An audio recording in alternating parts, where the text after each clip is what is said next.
as John Cena reigns supreme. And he's going to be facing Cody Rhodes at WrestleMania. So Cody Rhodes comes out there to congratulate John Cena. And then we get The Rock coming out there because The Rock said, yo, nigga, remember when I said meet me in Toronto? I got a proposition for you. First off, this is the greatest wrestling segment I've seen. Yeah. Probably ever. It is very likely the greatest wrestling segment in the last 30 years. It is forever ruined by the inclusion of Travis Scott. Oh, hold on, wait a minute, but go ahead. I agree. Like, listen, if he was there, it would have been fine. This nigga was involved, though. Yeah, that's where we fucked up. Yeah. I didn't mind him standing there. You know, when the music hit. Yeah, like just be background. You know, some window dressing. Like, don't get in the middle of this. This don't got nothing to do with you. Cody Rhodes says, you know, I already gave up my soul. I gave my soul to the people. Ooh, looking ass. Man, you corny. Please, man. He told Rock to go fuck himself. Enunciating like, listen, all of a sudden, Cody Rhodes don't got a lisp. Man. That shit was clear as hell, wasn't it? Oh, Lord. This nigga been working us for years with this lisp shit. Like, bro, I was in the midst of rolling my eyes, and then them shit snapped back quick. Like, whoa, where you get that from? He really dropped the mic and everything. They redid that angle, that camera angle from last year when he gave up the spot to Rock. He just flagged back to that moment, like, man, I've been waiting to tell you this shit for 12 whole months. Dead ass 13, really. After this, The Rock gave him the signal. Who's him? John Cena. This nigga Cena kicked Cody and his royal family jewels. Cody Rhodes, my bruh. Got his ass cooked. He got cooked. Hey, you didn't go down like that, huh? He got cooked. John Cena, he finally did it. Cena's thoughts leading up to the heel turn, I'm thinking like, yo, you remember after he got eliminated from the Rumble, he just stood outside for a little bit in disbelief. Like, nigga, Jey Uso? I lost to Jey Uso? Like, Gunther not the only one who feel that way about Jey Uso. John Cena just not going to publicly acknowledge it. Like, Cena losing to Jey Uso was the last straw. He said, hold on, not this nigga. Not Rikishi boy. I lost this nigga. He said, listen, I was on the marquee when this nigga walked in the door. And then, like, on top of that, he been chasing number 17 since 2017. He ain't won a singles match since what, 2018? Yeah. And like, he would low-key joke about it in like interviews and presses, you know, but like clearly it bothered him enough to where like, yo, I'm done. I gotta do what I gotta do. And I gotta do what's best for business. So he went straight to that press conference after the Rumble, said what he said, and left. Didn't say nothing at the press conference at the chamber. He just dropped the mic and walked away. Did we get number 17 in Vegas? Sir, we must. We need it. It's not even a question. We must. We absolutely must.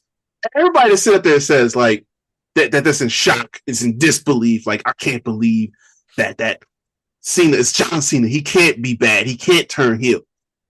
Do y'all understand that the position that John Cena was in, the corporate face, the ambassador, the kids hero, everything like that. Y'all understand that mantle was passed over a year ago? I'm talking about Mania. I'm talking about October, I think it was. It was a Monday Night Raw. And they're standing up there on the ramp. Cody's walking back, and John comes out, and he raised his hand as if to signify this is the guy. At that moment, the baton got passed. So from that exact time period, he hadn't won the Rumble back-to-back yet. He hadn't won the title.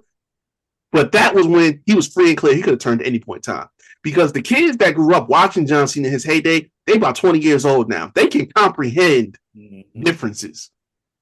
So we could have did this at any point in time. But now, obviously, everybody was so focused on, you know, the pressure getting to Cody. Like, Punk tried to allude to it, like, oh, is this getting to you too much? Like, you might just snap. Y'all didn't think about the fact that TC just said it. It's been how many years since I even won a match? Solo walked in the door just a couple years ago. This motherfucker caught me one-on-one. One-on-one, no help. Hey, nigga, I lost to Austin Theory. That should have been the last straw there. Bro, he opened WrestleMania and lost to a dude who was a little teenager. Yeah. This cat was, 20-some years old? Like, bro, I had just started my career before this motherfucker was even in grade school. Like, what's happening here? And all I got to do is go talk to the man who, at one point in time, I criticized for doing what I'm doing now. I just got to make him act, and I can have it. I can be back on top with that. What you mean? Nah, man. This is everything coming full circle. Because at the end of the day, like the whole concept, corporate champion and everything like that was what set Rock up. And so now he's back. He's in that position now. And we go to John at WrestleMania. He's not done at WrestleMania. That's not the end. Otherwise, I would say, okay, this might not make sense. He's still got, after this, a good 7, almost 8 months left for him to be there. Oh, he has to win that WrestleMania. About 9, yeah. He has to win that WrestleMania. Not even discussion. Because, look, at the end of the day, it's only going to make Cody a bigger face. Not that we need to do that, but it's going to happen.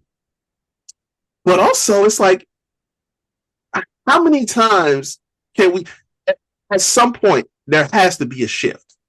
Even certain person who used to be the top of the heap, wearing red and yellow, had to change his stripes. Turn on to that black and white. Now, I know Vince is somewhere punching air like crazy because he would have never did this with his top guy. WCW did that to Terry. But it had to happen. Because it's like, before it's all said and done, you got to show every side. We saw Cena come up as a heel, develop as the biggest babyface, and now, 20 plus years later, on his way out the door, essentially, you're going to get what could be his best work. And that's crazy to say.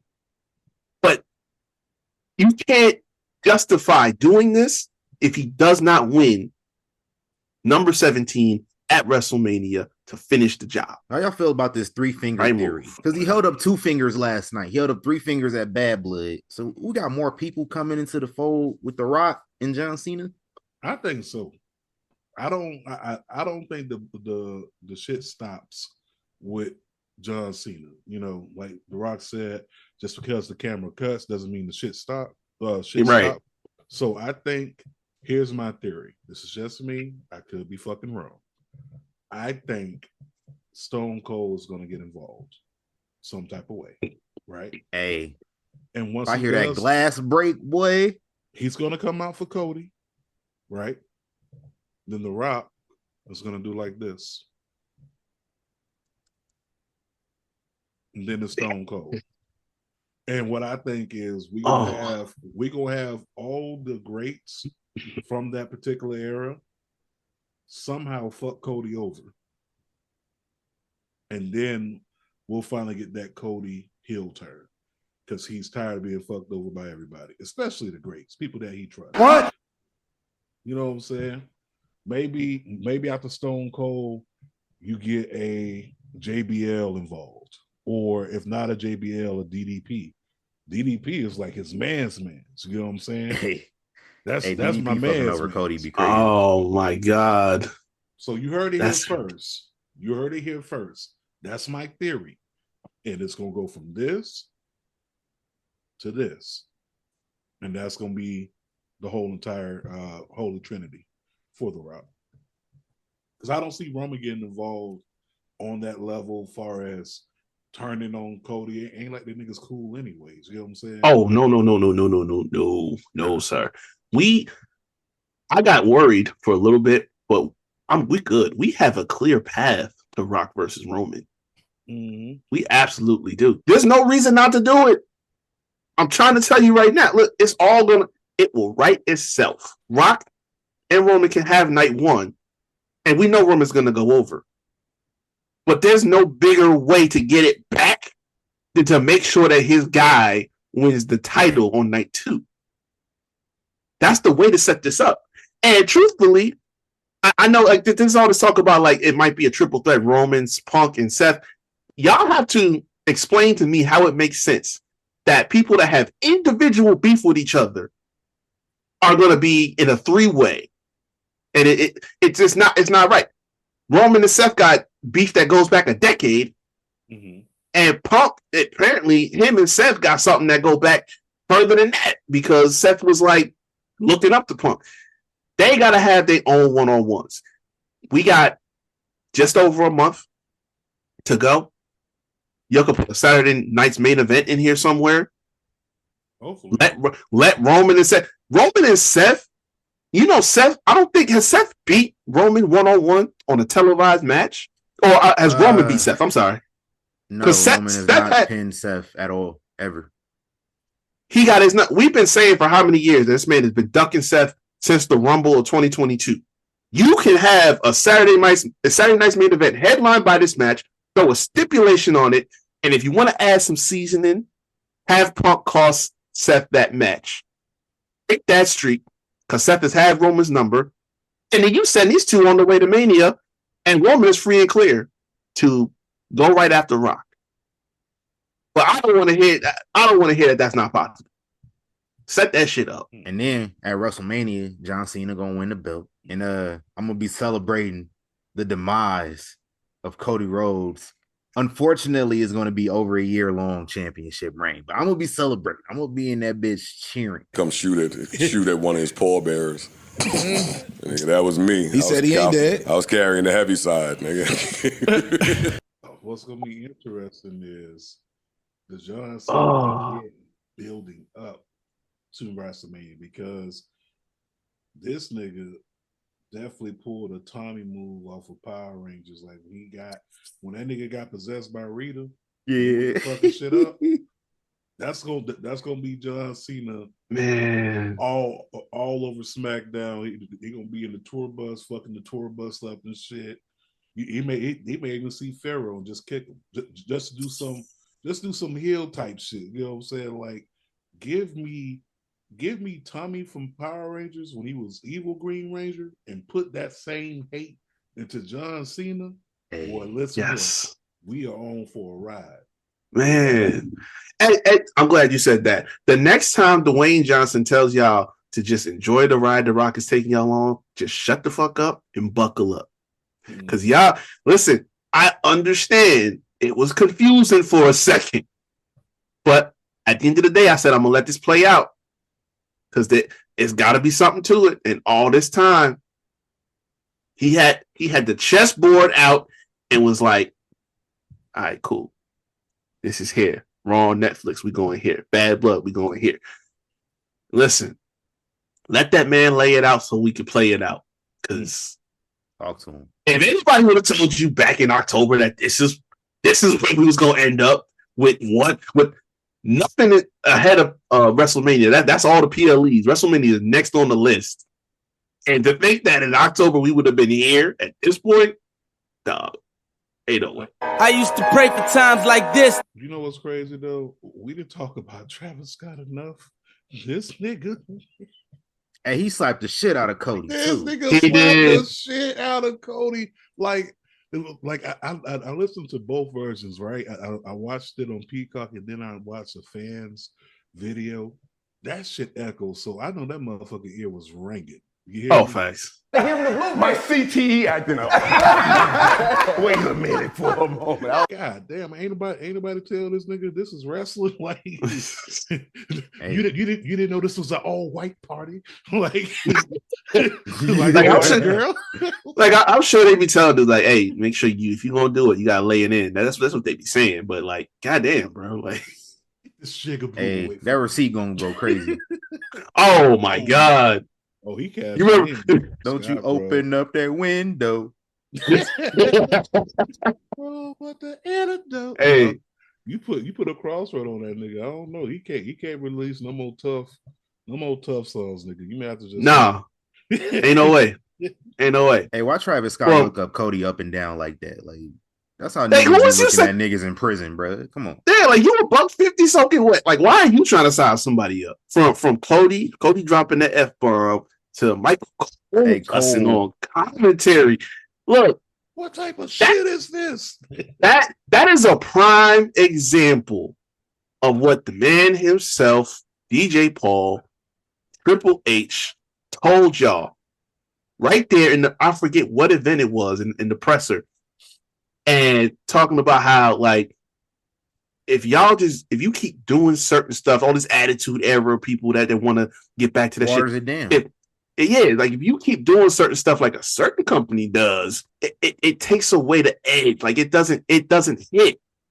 But just on occasion, one well-placed one at the right moment, it's gonna slap like some Buzz barbecue. And that's exactly what this shit did in spades. Like, I don't think that ain't ever happened on, not even on pay-per-view. They didn't drop no F-bombs. Like, no, nope. Motherfucker threw out the big deuce, nigga. Sam. Nigga had the big. Cody was like, hey, Rock do this shit all the time. Why I can't do it once? Right. It's like, he said the F word. Like, it's children in there, Cody. Like, you got these kids dressed up like you. Now these kids in school telling their teacher, hey, Jimmy, you got your homework. Go fuck yourself, Miss Shrimpson. Like, where did you learn this, Cody? I can see. Yeah, I told y'all he ain't a good role model for the kids, man. Hey, look, this is the second year in a row, too, because last year it was little dick syndrome. Hey, yo, he did. I'm saying, like, Cody, truth, man. Cody low-key be wildin'. Oh, he going through it, man. This nigga done changed his profile picture and everything. You said I'm about to crash out.